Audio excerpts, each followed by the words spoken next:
The year is 1574. The port of Seville, southern Spain. The air smells of salt, tar, and pure greed. Every church bell in the city is screaming at once. Thousands of people are crammed shoulder along the Guadalquivir River, some climbing rooftops, others hanging from masts. Then they appear. A wall of white sails on the horizon, so many that the sea itself looks like it's wearing armor. The Spanish treasure fleet has returned from the Indies. When the first galleon drops anchor, the crowd falls silent for one heartbeat, then erupts. Chests are hauled onto the docks. The lids come off. Sunlight hits bars of silver so pure they look wet.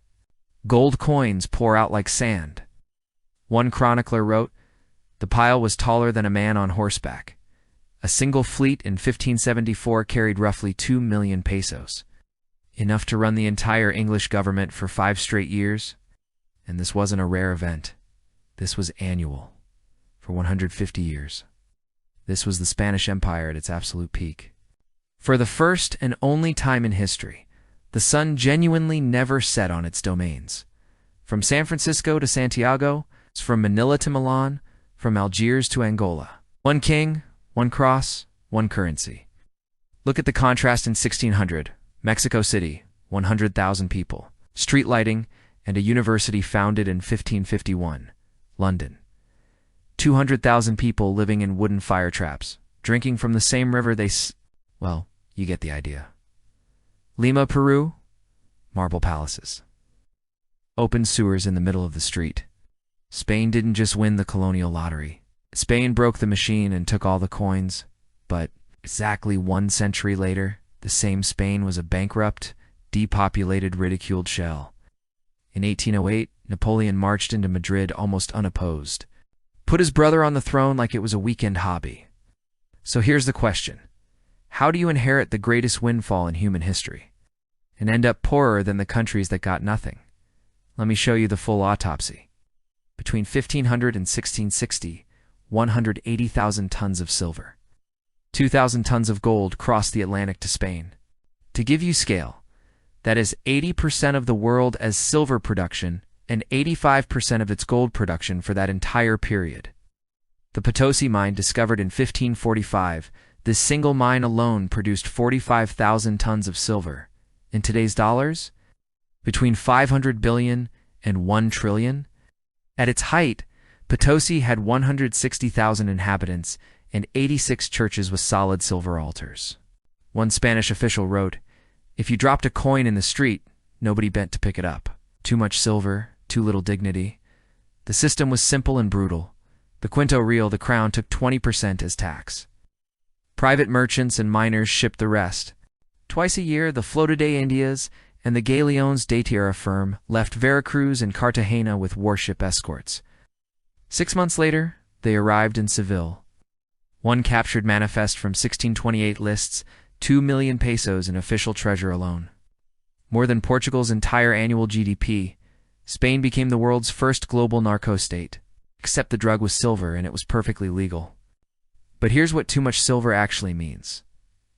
Money becomes worthless. Basic economics. Lethal consequences. From 1500 to 1650, grain prices in Spain rose 400%. Olive oil, 500%. Textiles, 600%. A carpenter in Etienne Wubai Wusher earned shoe maravedis a day. Banditry exploded. Whole villages were abandoned as peasants fled taxes they could no longer pay in a currency that bought nothing. The elites, they made fortunes. They got the silver first, bought land and titles before prices adjusted, and lent money at insane interest rates to a crown that was already addicted. Why manufacture anything when you can just buy it with magic metal? Castile's famous merino wool industry, once the envy of Europe, collapsed because raw wool was exported and finished cloth imported from Flanders.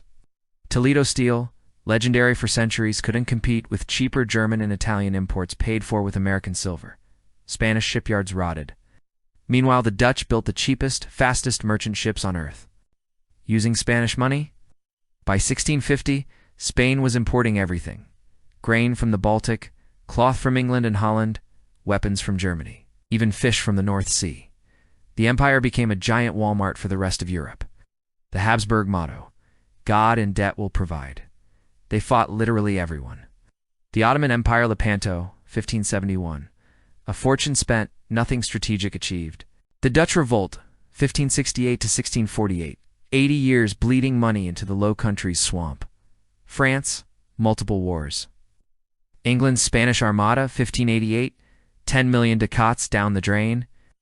The 30 Years' War, 1618 to 1648. Spain spent an estimated 300 million ducats propping up the Catholic side. Every campaign paid for with tomorrow's silver. They issued government bonds, juros, secured on future silver fleets. Interest rates hit 40 to 60% because everyone knew default was coming. Became richer than most kings. When a fleet was late or lost, the crown suspended payments, converted old debt into new debt at worse terms.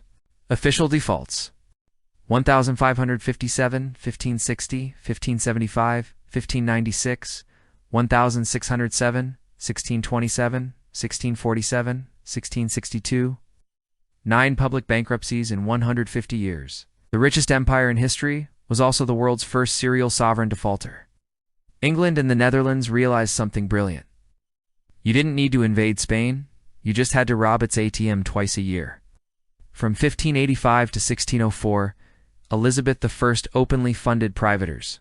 Francis Drake alone brought home treasure worth £600,000 in one voyage, half of England's yearly revenue.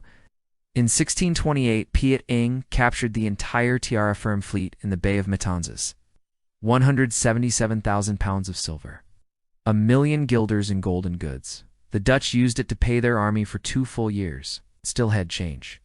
Every lost fleet meant immediate liquidity crisis in Seville. Forced debt restructuring. Higher interest rates. Less money for armies. Weaker Spain. The pirates weren't criminals. They were venture capitalists with cannons. Spain's model: extract silver, give ship it home, give spend it or lose it to creditors and enemies.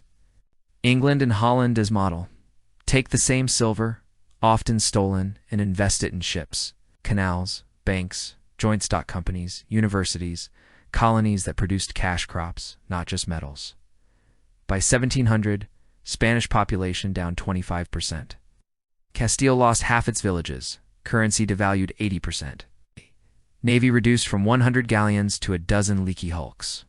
Real wealth is not what you extract. Real wealth is what you build that keeps producing after the mine runs dry. Spain had the greatest treasure fleet ever launched. England had the Royal Navy and the East India Company. The Dutch had the VOC and the Amsterdam Boers. One model died with the last galleon. The other model still rules the world in 2025. The richest empire that ever existed died poor because it mistook treasure for power. Don't make the same mistake. If this one shook you, hit that subscribe button. Next video: how a tiny island with 0 precious metals stole Spain's throne and built the modern world. Drop one word in the comments if you felt this. Systems. See you on the other side.